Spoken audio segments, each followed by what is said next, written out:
Really opening, so I'll make sure I get all your questions. So. You mentioned on the Big 12 teleconference that you kind of opened your office doors to some players and whatnot. Does anyone come forward with maybe some advice or anything? Well, that's really our committee. We have a committee, but then anytime anybody wants to come and visit, no, I haven't had anybody come by. Who's on the committee?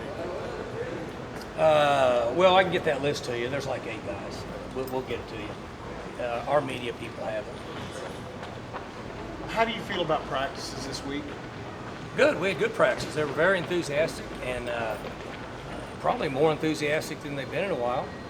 We got a lot done and a little longer, 15 or 20 minutes longer each day, but do a little more individual work and actually put in a period at the end of practice to correct mistakes, which during the season it's hard to do because of legs and reps, but we had really good practice. So they got school and lifting tomorrow, and then most of them don't have class on Friday, so you get a couple days off.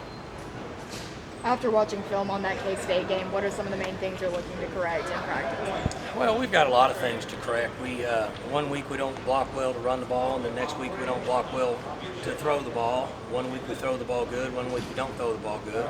And then defensively, had a couple weeks where we didn't defend the throw down the field, and then the last game we defended the throw down the field and got worn down a little bit in the running game. So we've got a lot of things to work on, and we tried to address that in these last 2 practices. Who are the players who've kind of been rallying the other guys, trying to get the guys energized?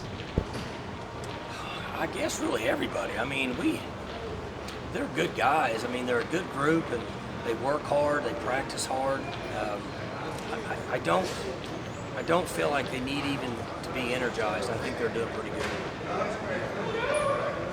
Mike, one thing that's always been important to you is care factor. From what your last answer was, you're not worried about the care factor. It's still high, and that these guys, because 3 losses in a program like this, the way it's been, that can dent attitudes a little bit. Well, I think they were upset and frustrated and discouraged because of the effort they put in, and they feel like that they have to pass the baton. But I don't see the lack of effort. I don't see guys that aren't focused and trying to get better. And if they're doing that, then that's really all we can ask. We've got to do a better job of coaching them and put it in position for success. This team the last few years had really strong leadership, veterans on both sides of the ball. Rudolph, the linemen, Stearns, Flowers. Are you worried at all about the leadership on this team coming off 2 losses, or do you, because it's such a young team? I always am concerned about it. I wouldn't say I'm worried. We don't have enough mature, experienced leaders like we have. That is true. So that's where some guys have to step up and had to take and or shoulder that responsibility in the past. And you guys that have been around here with me for a number of years, I always tell you that that's one thing as a coach, the team has to do it themselves. We really can't generate that. That has to happen naturally for a period of time. You look back on the Kansas game, which is the best offensive game. Well, I don't know. Iowa State actually pretty good other than the sack. Justice Hill got loose early, got into the game, and they had to really respect him. How hard is it getting to get Justice that kind of start in a ball game? Because it really kind of unlocks everything else in your offense. Again, it just based on the schemes we're seeing. Kansas State, we had guys open. We didn't hit them. So you can go back and look at it and say, would you rather hand it off, or would you rather have thrown the ball better and run up 20 more points? And in our style of play, that's really what we have to do. Sometimes you can force the issue. There's a real fine line there. Do you say, we're going to force the issue, and we're going to do it, even if it's not the best thing scheme-wise? So there should be availability to run the ball in the next game based on the style. And I would guess that in the history of the way that they've played us, they're going to want us to run the football, and more so than throw the ball down the field, just on what I see on tape. Have you made any changes to quarterback reps this week? You got ABC coming in here. I know you'll talk about this on Monday, but you've got ABC coming in here, prime time, homecoming. How much do you talk to your players about the opportunity that, okay, we've had some tough Saturdays, but boy, this is an opportunity to make a huge splash? Not really much. I've never been a guy that relied on things outside of preparation, I think you'll be disappointed in the long run. So we try to stay pretty consistent with what we believe in preparation. The reason why is if ABC's not here next week, what are you going to tell them? So I've not really rallied around that much. I've just said, hey, you have a responsibility to get ready and play the best you can. How have you seen Taylor respond to, obviously you said it after the game, you missed a number of open receivers. How has he responded this week? You know, he's the same. He could probably win the lottery and you wouldn't know it. It's just his temperament. So I wish I could tell you that there's been one thing different than the other, but he's been the same. Came in today and met with me at 9:45 like always. We went over the game plan and practice is the same and he's buying in, so I don't see much change in his demeanor at all. Does that concern you that there is no change? No, I like quarterbacks that stay the same all the time. And nobody wants to be successful more than him. But he's doing a good job in handling himself the right way. I know you said you haven't adjusted quarterback reps. Anywhere else on the team, whether it's the offensive line or on the defense, are you able to do that during a bye week to take a look at some younger guys? Not really.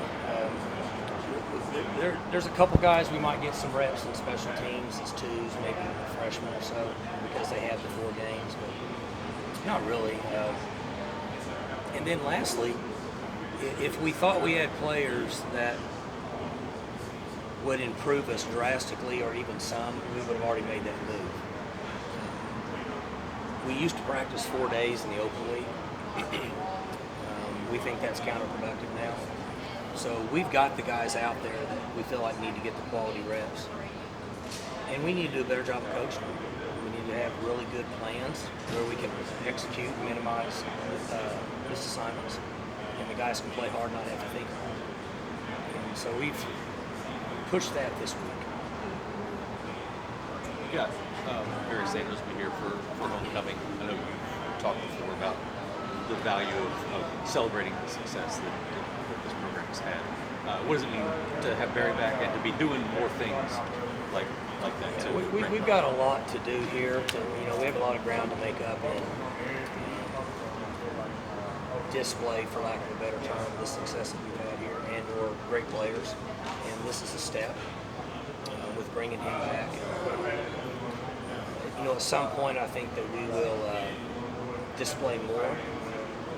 We're not there yet, but that is something I think is important to start and, for lack of a better term, have evidence of success. And he certainly will bring that back. Do you have a favorite Barry Sanders memory? Oh gosh, there's so many of y'all have heard them all. Barry was a terrible eater. All he ate was junk. He slept at halftime. Been known to fall asleep on the bench, sitting up. Did that in the Holiday Bowl. I think he somewhat denied that, but I saw that myself. So I know that he did. He might have forgot. But the one thing about him and really Thurman, because they're 2 NFL Hall of Famers, they're tremendous practice players. Every rep to them mattered in practice and games. They bust their tail. Even when they were who they were, they practiced hard every single play, never took one off. That's why those guys are where they are, along with a lot of God-given ability. Is Justice kind of the same way? Yeah, he works hard. Sure does, yeah. Very gifted and works hard, even keel demeanor. So he's a lot like those guys. He's a good leader for us. We talked about that, but he's not very vocal. He just doesn't talk a lot. So hopefully he leads by action. The War Pigs are involved, obviously, in this too. I went back and looked up their names, and I was 10 at the time, but still, nobody that I knew. And was that sort of their? Yeah, Wolf and me and Beauvert and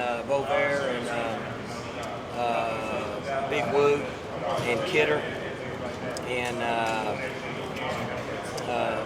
kid from Mustang, Stanley, yeah.